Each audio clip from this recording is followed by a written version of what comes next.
Mon nom est Linda Leclerc et je suis fondatrice du Haha Sisterhood et de l'école du yoga du rire.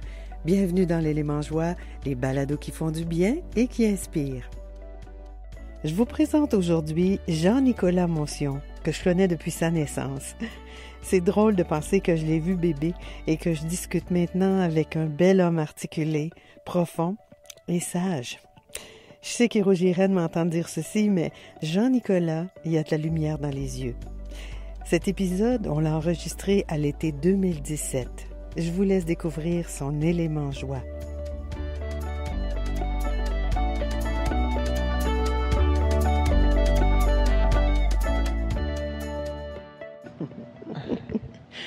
Alors, bonjour Jean-Nicolas. Bonjour, ça va bien?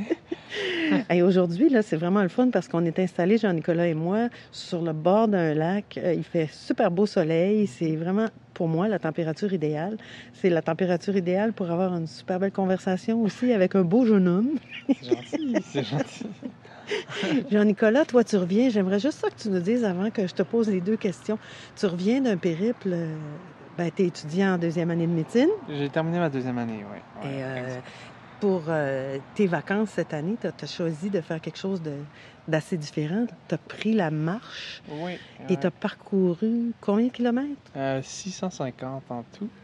En fait, la randonnée, ça a toujours été pour moi, mais là, j'avais le goût d'une expérience de longue randonnée. Donc, je suis parti en Gaspésie, en fait, du village de Matapédia, sur la frontière avec le Nouveau-Brunswick, jusqu'au parc Forillon.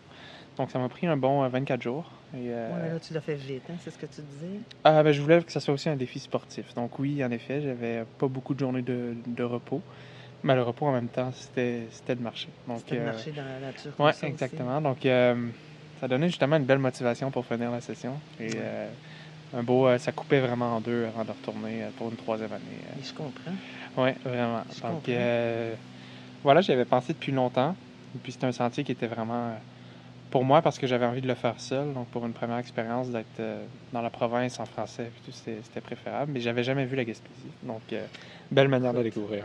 En tout cas, quand tes parents, parce que Jean-Nicolas, c'est le fils de mon ami d'enfance, et quand j'ai su que tu étais parti faire cette randonnée-là tout seul, moi, je me suis dit, oh, quel ressourcement, c'est assez spécial comme moment d'intimité avec toi et avec la nature. Oui, c'est c'est de la longue durée. Donc, évidemment, c'est pas juste aller prendre une belle marche de 3 heures. C'est des journées de 8 heures de marche, donc 24 en ligne. Des moments, c'est pas toujours bucolique, facile. Et non, il y a eu beaucoup de pluie, il y a eu des rivières à traverser à gué, il y a eu des ampoules, il y a eu des crampes, il y a eu des orages. Mais je pense que ça fait partie de ça aussi. Puis après, quand tout se remet à mieux aller, quand la douleur se calme, le beau temps réapparaît, ben là, ça permet de savourer encore plus le moment, parce qu'on a connu des périodes plus troubles. Je pense que c'est comme le reste dans la vie. Hein? Quand tu traverses des moments où ça va moins bien, ou qu'on a de la turbulence, on peut savourer les moments d'accalmie aussi, puis de beau temps. Hein? Et ce qui ne nous tue pas nous rend plus forts. Oui, mais c'est ça, oui, en effet. On dirait que tout s'emboîte. Les moments plus durs, on n'a qu'à penser aux meilleurs moments. Et ensuite, quand on est dans les meilleurs moments, on les savoure encore plus parce qu'on a eu les moments. Mais j'ai adoré l'expérience. J'étais aussi pour voir si la longue randonnée était pour moi. J'ai des projets aussi après la médecine, donc j'aimerais prendre un trajet encore plus long. Donc, c'était aussi une initiation à ça. Et, c'est beau. Oui. C'est beau. Écoute, moi, quand j'ai su que tu étais parti comme ça, je me suis dit, est-ce que c'était pour faire une grosse coupure? Parce que, d'où ma première question. Parce que je sais que la médecine, c'est pas nécessairement une sinécure, donc tu dois assurément vivre des moments de stress assez intenses. Puis la profession que tu as choisie, c'est pas une profession non plus de tout repos. Donc, toi, quand tu vis des moments de gros stress, qu'est-ce que tu fais pour diminuer ça, redevenir peut-être un peu plus zen, un peu plus calme, puis être capable de gérer ton stress? Qu'est-ce que tu fais, toi? C'est plus compliqué pendant la session, puisque, en fait, j'étudie à Montréal. Donc, c'est important de le dire, parce que mon moyen, surtout, c'est retour avec la nature. J'ai grandi, justement, comme on dit, sur le bord d'un lac. J'ai un chien, j'aime beaucoup la marche, justement. Puis je pense que le facteur urbain à Montréal d'être dans des grandes institutions, des grands hôpitaux. Ça, c'est déjà un facteur de stress. Mais c'est d'essayer de trouver de la nature, même où il y en a moins. Mont-Royal, c'est quand même un endroit qui est pour moi assez salutaire. Je fais beaucoup de courses là, juste aller marcher là. Donc c'est ça, je te dirais que la nature, puis de revenir chez moi dès que c'est possible. Mais je dirais que la nature, mais aussi la musique aussi. Donc juste de prendre du temps, même quand on a l'impression qu'on n'a pas de temps. Donc il me semble que j'ai l'impression que je vais avoir 5 heures de devoir ce soir, mais de quand même prendre une demi-heure maintenant pour on ferme les livres. Donc, qu'est-ce que tu fais? Tu écoutes de la musique ou tu vas beaucoup, prendre une marche? Beaucoup. Ben, les deux, en fait. Ouais, ou tu chantes ou tu danses? Je marche beaucoup, vraiment beaucoup. En fait, déjà à Montréal, on n'a pas trop le choix de marcher, mais de rendre aussi une marche agréable, que ce soit pas juste d'aller d'un point A à un point B, mais vraiment la marche est le but de la chose. Et j'écoute beaucoup de musique en marchant. Je pense qu'il n'y a pas une bonne manière de marcher. Des fois, j'ai pas le goût d'en entendre, mais des fois, ça fait du bien. Donc, musique et marche et vraiment nature quand c'est possible. D'où l'idée, tu demandais si c'était pour faire une coupure. Il y avait ça. Puis il y avait aussi que tout le temps que j'étais là, j'avais envie de ça. Donc, c'était de réaliser quelque chose qui était en moi depuis vraiment longtemps. Là. Ouais. Tu as combiné, mais j'imagine que là, avais-tu ta musique avec toi quand tu étais là en Gaspésie? Parfois. C'est des fois une question un peu compliquée avec les batteries et tout, là, de se recharger. C'était aussi une manière, des fois, quand tout se met à mal aller, il y a plus de côtes que prévu, il se met à pleuvoir, puis tout. On sort l'iPod de temps en temps. Fait que, moi, je considère pas qu'il y en a qui vont dire il faut profiter des sons, des oiseaux et tout. Des fois, on file pour ça. Mais des fois, on file juste pour... C'est un accompagnement. Oui, exactement. Ouais. Puis on se sent beaucoup moins seul quand il y a déjà de la musique dans... mais ça peut donner de l'élan aussi. Parce que quand tu écoutes une musique qui est plus entraînante ou n'importe quoi, ça te donne... Petite anecdote, une année, je montais une grosse montagne que j'avais pas prévue. Je l'avais mal lu sur la carte. Je savais pas qu'elle s'en venait. Puis j'avais le moral un peu down. Je mets mon iPod sur aléatoire.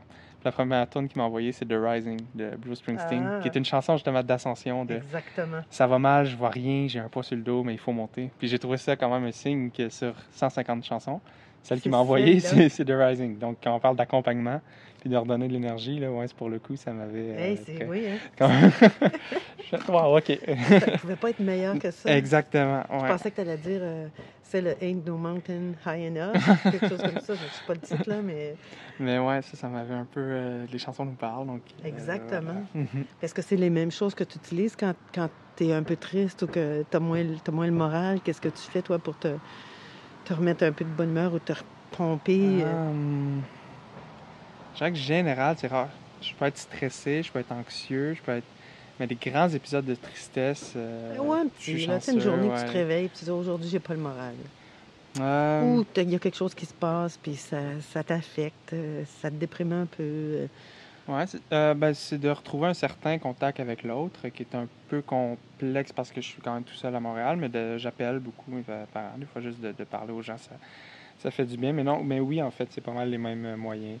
Musique, lecture, juste prendre du temps, des fois, de dire de toute façon, ça sert à rien que je me mette dans mes livres parce que ça sera pas productif. Donc, puis de laisser aller le moment, puis justement, de penser au moment où ça va aller mieux. Et puis, donc, tu n'es pas absent à ce qui se passe, mais tu sais que ça va passer.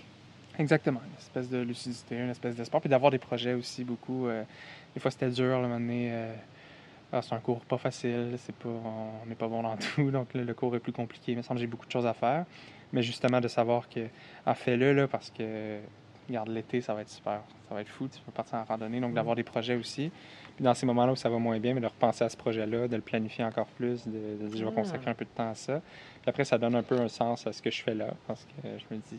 Tout à fait, c'est vrai, parce que dans le fond, on oublie que tu peux peut-être te dire, bon, mais regarde, c'est juste un mauvais moment passé. Oui, exact, ouais. Mais il y a quelque chose de beau qui m'attend de l'autre côté du moment. Puis en ayant ce projet-là, on sait que le moment actuel ne sera pas éternel, parce que dans le fond, ça donne un moyen. Puis aussi, le fait, c'est quand même d'aimer ce qu'on fait. Je veux dire, les études de médecine, j'aime ça. C'est drainant, mais c'est passionnant. Donc, des fois, si je me dis juste qu'en ce moment, c'est l'énergie qui manque, ben pensons à ce moment-là qui est susceptible de me recrinquer un peu. C'est super. Écoute, je te remercie tellement, Jean-Nicolas. Ça me fait vraiment plaisir qu'on se soit parlé aujourd'hui. Je sais que ça va inspirer beaucoup de gens parce que C'est des petites perles de sagesse que tu viens de partager avec nous. C'est bien dit. Ça m'encourage pour l'avenir. Oui. Parce qu'une belle personne comme toi ait choisi cette profession-là, il va y avoir des gens contents et chanceux de t'avoir comme médecin. Ah, ben, un grand merci, ça m'a fait grand plaisir de partager ce que j'avais à C'est dire. une belle continuation. Merci beaucoup. Bonne journée. Merci d'avoir écouté cet élément joie. Pour en savoir plus sur les activités, événements et programmes de l'École du yoga du rire, visitez le www.yogadurire.com. Et pour la communauté de femmes, le www.hahasisterhood.com.